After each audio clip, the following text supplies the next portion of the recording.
आज की इस वीडियो में हम देखेंगे भारत सरकार द्वारा ली जाने वाली CUET एग्ज़ाम के बारे में। ये एग्ज़ाम NTA द्वारा लिया जाता है साल में एक बार। जो देश भर की तमाम यूनिवर्सिटी होती हैं, चाहे वो UG लेवल पर हो चाहे वो PG लेवल पर हो, उनमें एडमिशन के लिए होता है। यदि वो BA, BCom, BBA, BCA इस टाइप के जो अंडर ग्रेजुएट प्रोग्राम के लिए जो एग्ज़ाम ली जाती है उसको हम बोलते हैं CUET UG।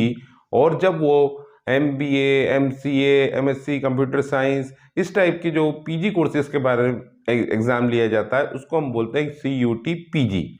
तो आज इस वीडियो में हम देखेंगे CUT PG के अंतर्गत computer science and information technology के जो एग्ज़ाम लिया जाता है CUT के बारे में, उसके बारे में, जिसके द्वारा आप MCA, MTech, MSc computer science, MSc IT, MSc cyber security, MSc artificial intelligence और तमाम वो PG कोर्सेज में एडमिशन ले सकते हैं जो कंप्यूटर साइंस और इंफॉर्मेशन टेक्नोलॉजी से रिलेटेड है। तो आज की तारीख तक CUET एग्ज़ाम में 142 यूनिवर्सिटीज़ पार्टिसिपेट कर रही हैं, जिसमें central universities, state universities, deemed universities, private universities हैं, जिसकी लिंक हम आपको डिस्क्रिप्शन में दे देंगे। तो यदि आप ये CUET एग्ज़ाम पास कर लेते हैं तो इन तमाम यूनिवर्सिटीज़ जिनका मैंने नाम लिया है और जिनकी लिंक हम आपको डिस्क्रिप्शन में भी डाल देंगे, तो उन जगहों पर आप एडमिशन ले सकते हैं। तो आज की इस वीडियो में हम देखेंगे computer science and information technology में ली जाने वाली CUET PG कोर्सेज के लिए क्या सिलेबस होता है, उसको किस तरीके से पढ़ाई करना है ताकि आप इस एग्ज़ाम को पास कर सकें। और जो मैंने अभी आपको बताया कंप्यूटर साइंस या इंफॉर्मेशन टेक्नोलॉजी से related different courses PG courses में, उसमें आसानी से आप एडमिशन ले सकें। तो आइए शुरू करते हैं इस वीडियो को। आपको syllabus computer science and information technology का सिलेबस बताऊं उसके पहले मैं बताऊंगा कि ये पेपर जो होता है वो किस टाइप से, किस पैटर्न में पूछा जाता है। देखिए, इस पेपर के अंतर्गत दो सेक्शन होते हैं, part A, part B। Part A जो होता है, जो कि अभी हम देखने वाले हैं, जनरल आपके क्वेश्चन पूछे जाते हैं, जनरल एबिलिटी के क्वेश्चन पूछे जाते हैं। और जो पार्ट B होता है वो आपका कोर, जिस सब्जेक्ट में आप PG कर रहे हैं उससे रिलेटेड कोर्स पूछा जाता है। तो अभी हम देखेंगे कि पार्ट A और पार्ट B दोनों। पार्ट A जो होता है वो 25 मार्क्स का होता है और पार्ट B जो होता है वो 75 मार्क्स का होता है। तो आइए देखते हैं हम पार्ट A पहले, देन फिर हम देखेंगे पार्ट B जो कि उसका मेन है, computer science and information technology का सिलेबस। तो आइए हम देख लेते हैं पार्ट 1 के अंदर हमें कौन कौन से क्वेश्चन पूछे जा सकते हैं। तो देखिए, जैसे कि मैंने बताया कि ये तो सभी के लिए कंपलसरी होता है पार्ट 1। तो पार्ट 1 के अंदर हम देखते हैं कौन कौन से टाइप के क्वेश्चन पूछे जा सकते हैं। तो लैंग्वेज कॉम्प्रिहेंशन होगा, यानी कुछ अनसीन पैसेज दिया जाएगा जिसको पढ़ने के बाद आप उसके नीचे दिए गए क्वेश्चनों को सॉल्व कर सकते हैं। वर्बल एबिलिटी पूछी जा सकती है कि वर्बल एबिलिटी से रिलेटेड क्वेश्चन आ सकते हैं इसमें। GA मतलब जनरल अवेयरनेस, जनरल नॉलेज के ऊपर बेस्ड क्वेश्चन आ सकते हैं। इसके बाद QA मतलब क्वांटिटेटिव एनालिटिक्स के ऊपर क्वेश्चन आ सकते हैं, जिसमें कि हमको 6, 7, 8 तक की जो मैथ्स होती है उसके ऊपर बेस्ड क्वेश्चन हमसे पूछे जा सकते हैं। उसके बाद एनालिटिकल स्किल मतलब कुछ डायग्राम्स होंगे, कुछ ऐसी चीज़ें होंगी जो मेंटल एबिलिटी से होगी, जो आप बैंक वगैरह के एग्जाम में भी जनरली पढ़ते होंगे। तो वो सब एनालिटिकल स्किल के ऊपर बेस्ड हमको क्वेश्चन पूछे जा सकते हैं। तो ये तो सब में कॉमन होता है। आइए हम देखते हैं पार्ट B जो कि बेसिकली कंप्यूटर साइंस और इंफॉर्मेशन टेक्नोलॉजी के सिलेबस के ऊपर बेस्ड है। तो पार्ट B का जो कोर्स सिलेबस जो हम देख रहे हैं वो है computer science and information technology. अब इसके अंदर जो पेपर आता है जिसको कि हम पार्ट B कहते हैं, उसमें कौन कौन से क्वेश्चन आते हैं, कौन कौन से उसके सेक्शंस होते हैं। तो देखिए, जो क्वेश्चन उसमें पूछे जाते हैं वो थिंकिंग एंड डिसीजन मेकिंग वाले क्वेश्चन हो सकते हैं। जो क्वेश्चन पूछे जाते हैं वो मैथमेटिक्स के क्वेश्चन हो सकते हैं। और जो क्वेश्चन पूछे जाते हैं वो कंप्यूटर अवेयरनेस के होते हैं। तो ये 3 कैटेगरीज के अंदर पार्ट B के अंदर क्वेश्चन पूछे जाते हैं। अब थिंकिंग और डिसीजन मेकिंग के अंदर किस टाइप के क्वेश्चन पूछे जाते हैं हमने यहाँ पे लिखा हुआ है। तो यहाँ पे जो क्वेश्चन पूछे जाते हैं उनका मकसद क्या होता है। तो उनका मकसद होता है कि आपको अंदर क्रिएटिव थिंकिंग पैदा करना। अगर कोई ऐसा रिलेशनशिप है जो अनफेमिलियर टाइप का है, मतलब जैसे 4 रिलेशन दे दिए गए और एक पूछा गया कि कौन सा ऐसा रिलेशन है जो ऊपर से रिलेशन से नहीं मिलता है, तो वो पूछा जा सकता है उस टाइप के क्वेश्चन। वर्बल रीजनिंग के क्वेश्चन यहाँ पूछे जा सकते हैं। कोई पैटर्न वाले होते हैं कि 3 पैटर्न एक जैसे और कौन सा पैटर्न अलग है, तो उस टाइप के पैटर्न वाले क्वेश्चन यहाँ पूछे जा सकते हैं। असेसमेंट करना है फिगर्स को, डायग्राम्स को, वाले क्वेश्चन यहाँ पूछे जा सकते हैं। तो ये इनका मकसद होता है इस सेक्शन का कि ये चीजें आपके अंदर पैदा करना होता है। अब जो क्वेश्चन होते हैं वो एग्जैक्टली कौन कौन से होते हैं, तो वो क्वेश्चन होते हैं वो जियोमेट्रिकल डिजाइन के क्वेश्चन हो सकते हैं, उनके आइडेंटिफिकेशन के क्वेश्चन हो सकते हैं, selection of related letters, words, number, figures, ये आपसे पूछे जा सकते हैं कि कौन सा सिलेक्शन करिए, उनके अंदर जो रिलेशन है।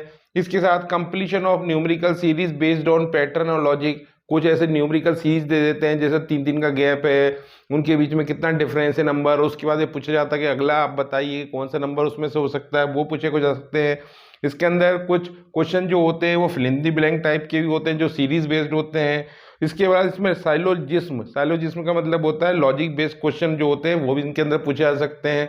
आइडेंटिफिकेशन, लॉजिक करना, सिलेक्शन करना, करेक्ट आंसर देना, तो ये यहाँ पर ये क्वेश्चन इससे अंदर पूछे जा सकते हैं ताकि आपके अंदर एक डिसीजन मेकिंग की कैपेबिलिटी पैदा हो। तो ये हमने देखा थिंकिंग एंड डिसीजन मेकिंग के अंतर्गत। अब हम ये देख लेते हैं कि मैथमेटिक्स के अंदर कौन कौन से टाइप के क्वेश्चन इसके अंदर पूछ सकते हैं। तो अपने पार्ट बी के अंदर ये देख लिया है थिंकिंग एंड डिसीजन मेकिंग। अब अपन देख रहे हैं मैथमेटिक्स की जो CUET एग्जाम है उसमें मैथमेटिक्स सेक्शन में computer science and information technology के अंतर्गत क्या क्या पूछा जा सकता है। तो देखिए मैथमेटिक्स में सबसे पहले होता है सेट थ्योरी। सेट थ्योरी आपको पता ही होगा कि सेट थ्योरी क्या होता है। अगर आपको नहीं पता है तो आरिफ हसन यूट्यूब चैनल पर आपको सेट थ्योरी से रिलेटेड सारे वीडियोस मिल जाएंगे, जिसको पढ़कर आप समझ सकते हैं कि QET एग्जाम में सेट थ्योरी से रिलेटेड कौन कौन से क्वेश्चन आ सकते हैं। तो इसमें concept of set, union, interaction, cardinality, elementary, counting, permutation and combination, ये सारी चीज़ें जो आती हैं वो सेट थ्योरी के अंतर्गत आती है, जिसमें से भी क्वेश्चन हमसे पूछे जा सकते हैं। इसी के साथ probability and statics, basic concept of probability theory, average, dependent independent event, frequency distribution, तो ये जो प्रोबेबिलिटी से रिलेटेड बेसिक क्वेश्चन है ये भी आपसे QET एग्जाम में पूछे जा सकते हैं। इसी के साथ साथ अगर आप देखें तो उसमें distribution, measure of central tendency और डिस्पर्शन, ये स्टैटिक्स से रिलेटेड क्वेश्चन है, ये भी आपसे पूछे जा सकते हैं।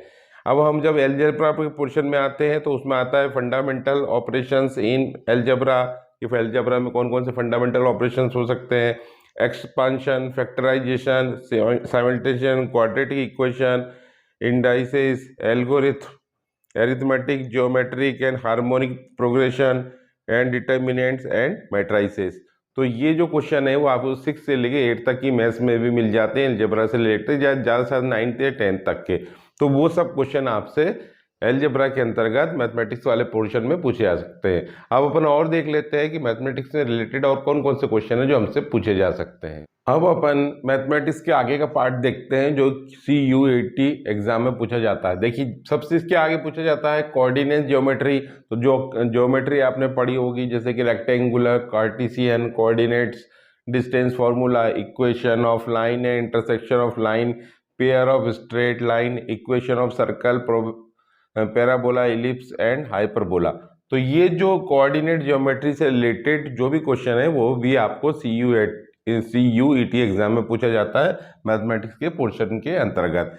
इसी तरीके से कैलकुलेशन में अगर हम देखें तो क्या क्या पूछा जाता है, लिमिट ऑफ फंक्शंस के बारे में पूछा जाता है, continuous fraction, differentiation of tangent and normal simple, example of maxima and minima, integration of functions by parts, by substitution and by practical fraction, definite integral applications of definite integral to area। तो ये सारे question आपको 11 12 से 6 से लेके 11 12 तक के जो भी आपका कैलकुलेशन है उसमें सब आ जाते हैं। तो आपको अगर CUET एग्जाम में अगर कुछ आपने इसमें से नहीं पढ़ा है तो उसमें आपको फिर से वापस उसी टेक्स्ट बुक्स में जाके एक बार उसको रिवाइज करना पड़ेगा ताकि जो ऑब्जेक्टिव क्वेश्चन उसमें बनते हैं वो आप उसको सॉल्व कर सके। तो अब देखते हैं मैथमेटिक्स में आगे का भी थोड़ा सा पोर्शन और बाकी है, वो देखते हैं कि वो कौन कौन सा पोर्शन इसमें पूछा जाता है। मैथमेटिक्स के अंतर्गत जो पोर्शन हम देख रहे हैं CUET एग्जाम का, उसका आखिरी हिस्सा अब आ गया है। वो हम देखते हैं कि CUET एग्जाम के मैथमेटिक्स में और क्या क्या पूछा जाता है।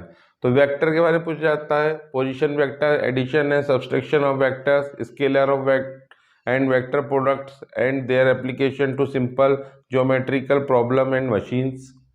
इसी के साथ जो ट्रिग्नोमेट्री या जिसको कि हम त्रिकोणमिति कहते हैं, उसमें क्या क्या पूछा जाता है, simple identities, trigonometric equation, properties of triangle, solution of triangle, Heights and distance, general solution of trigonometric equation.